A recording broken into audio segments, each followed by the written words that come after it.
رابطہ قبر والے سے کرنے کا طریقہ کیا ہے؟ امریکہ نہیں کر سکتا، لیکن سائی وال کا مسلمان کر سکتا ہے۔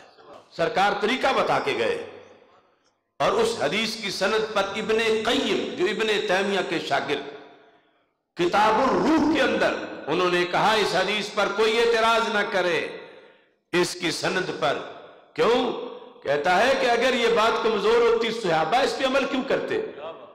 کہ ہمارے آقا صلی اللہ علیہ وسلم ارشاد فرماتے ہیں اذا مات احدکم، جب تم میں سے کوئی فوت ہو جائے، جنازہ ہو جائے، تدفین ہو جائے، پھر فرما فَلْيَقُمْ أَحَدُكُمْ عَلَى رَأْسِ قَبْرِهِ، ایک تم میں سے اس کی قبر کے سرانے کھڑا ہو جائے، کہ سر کی طرف کھڑا ہونا ہے، تدفین کے بعد کھڑا ہونا ہے، مٹی ڈال دی گئی ہے، پھر فرمایا اس قبر والے کا نام لے کے اسے بلانا ہے، اور نام لے کے ایسے نہیں بلانا سنگل، ساتھ اس کی امی کا نام بھی لینا ہے۔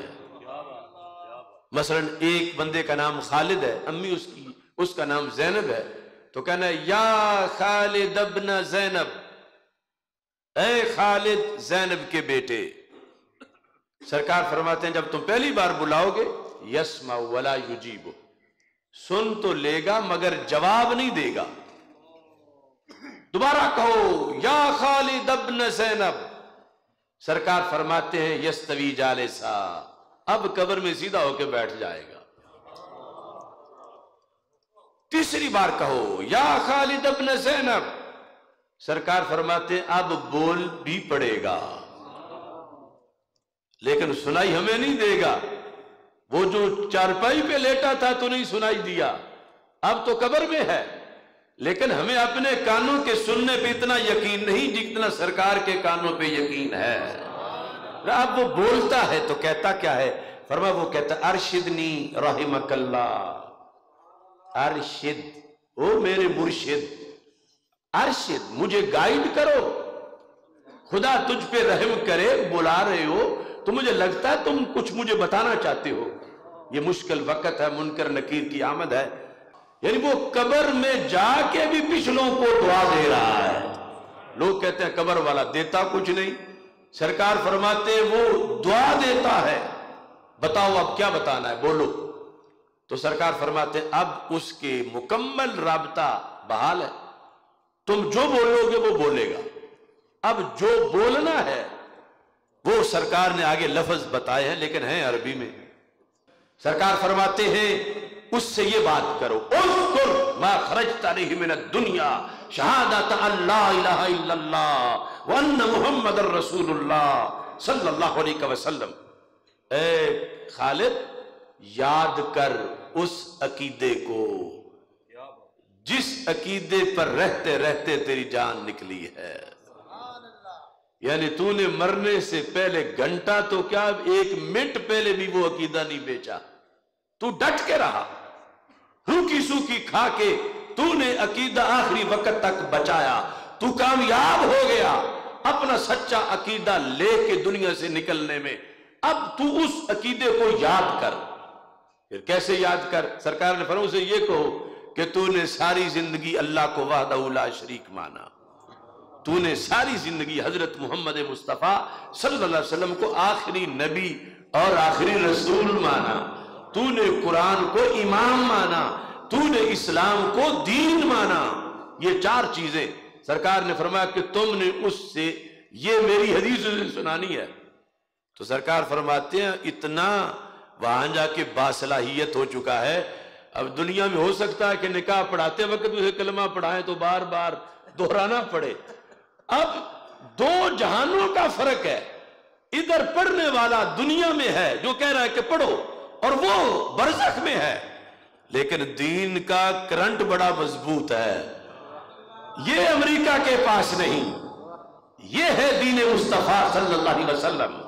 شرط یہ ہے کہ وہ قبر والا بھی مسلمان ہو اور باہر والا بھی مسلمان ہو، اور مسلمان ہونے کے ساتھ پھر یہ بھی ہو کہ قبر والے کو یا سے بلانے کو شرک نہ کہتا ہو۔ ورنہ تو یہ کہ اسے بخشواتا خود ہی نکاح توڑوا بیٹھے کہ اس نے شرکیہ جملہ بول دیا. اب وہ باہر سے بول رہا ہے، اندر سرکار فرماتے ہیں کہ وہ بولنا شروع ہو جاتا ہے، اللہ ربی اللہ ربی اللہ ربی محمد النبی صلی اللہ علیہ وسلم. اب یہ ورد کر رہا ہے اپنی کوٹھڑی میں، ادھر سے منکر نکیر آ جاتے ہیں. سرکار فرماتے ہیں جب وہ آ کے دیکھتے ہیں کہ یہاں تو پہلے ہی رونق لگی ہوئی ہے، یہ تو سوئے ہی نہیں، یہ تو بندہ جاگ ہی رہا ہے، ہم نے بٹھانا تھا آ کے اس کو، اور ہم نے آگے پھر سوال کرنے تھے، اور یہاں تو سوال جو ہم نے کرنا تھا یہ جواب خود ہی پڑھ رہا. وہ چاروں جواب مسلسل باری باری پڑھ رہا ہے. تو سرکار فرماتے ہیں کہ فرشتے پھر رب سے رابطہ کرتا، رب اس کا کیا کرنا ہے، کہ اس کا بھی امتحان کیسے ہوگا، یہ تو چپ ہی نہیں کر رہا. یعنی ہم پوچھیں تب جب یہ کوئی وقفہ کرے. تو سرکار فرماتے ہیں، اللہ فرماتا ہے کہ اس سے پوچھنے کی ضرورت نہیں، بس اس کی قبر میں جنت کا دروازہ کھول دو. اس مقام پر صحابہ نے پھر سوال کیا. پہلے جب یہ بات آئی تھی کہ بلانا یا سے ہے اور بلانا قبر والے کو ہے، تو اگر یہ آج والا دین ہوتا نا جو کچھ لوگوں نے بنایا ہوا ہے، جو مسجدوں کے محرابوں سے بھی یا کاٹتے رہتے ہیں سرکار کے نام سے کہ شرک ہو جائے گا، اگر اس طرح کی کوئی صورتحال وہاں ہوتی تو صحابہ کہتے یا رسول اللہ صلی اللہ علیہ وسلم طریقہ تو بڑی قیمتی آپ نے بتایا ہے، لیکن یہ جو یا کے ساتھ بلانا ہے تو اس میں تو شرک ہو جائے گا. یعنی جن کے دین میں یا رسول اللہ صلی اللہ علیہ وسلم یا غوث کہنے سے نکاح ٹوٹ جاتا ہو، انہیں اگر یہ بات ہوتی تو صحابہ پہلے یہ مسئلہ حل کرواتے کہ ہم کہیں تو صحیح لیکن یا رسول اللہ جو کچھ ہم نے آپ سے پڑھا ہے اس میں تو یہ شرک ہے کہ جو قبر کا ہے بے جان ہے جسے یہ پتھر اور بت کہہ رہے ہیں، ہم اسے آواز دیتے پھرے اے خالد جس کی ہڈیاں ہیں. لیکن صحابہ نے یہ سوال نہیں کیا کیونکہ انہیں سرکار نے یہ والی توحید پڑھائی نہیں تھی کہ یا کہنا ناجائز ہو جاتا ہو. اس نبی کو یا رسول اللہ کہنا اس کا عالم کیا ہوگا جس کی امت میں 15ویں صدی کے رامے کو بھی قبر پہ کھڑے ہو کر یا رحمہ کہہ سکتے ہیں. صحابہ نے یہ نہیں سوال اٹھایا، اگلا اٹھا دیا کہ یا رسول اللہ صلی اللہ علیہ وسلم، لیکن یہ جو آپ نے فرمایا ہے کہ اس کی امی کا نام لینا ہے ساتھ، شرط پوری نہ ہو سکے تو پھر کیا کریں. یعنی سرکار کو کتنا پسند ہے کہ ناگا نہیں ہونا چاہیے، یہ کام ہونا ضرور چاہیے. وہاں مشکل وقت ہے، منکر نکیر کی آمد ہے، پیچھے سے تم پوچھنے جاؤ، ادھر سے امتحان ہو جائے، جو کچھ ہونا ہے ہو جائے، تو مجھے یہ منظور نہیں.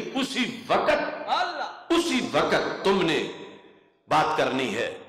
تو پھر حل کیا ہے؟ فَيَنْسُبُهُ إِلَىٰ أُمِّهِ حَوَّا. نام امی کا ہی لینا ہے، چھوٹی کا نہیں آتا تو بڑی امی کا لے لیں.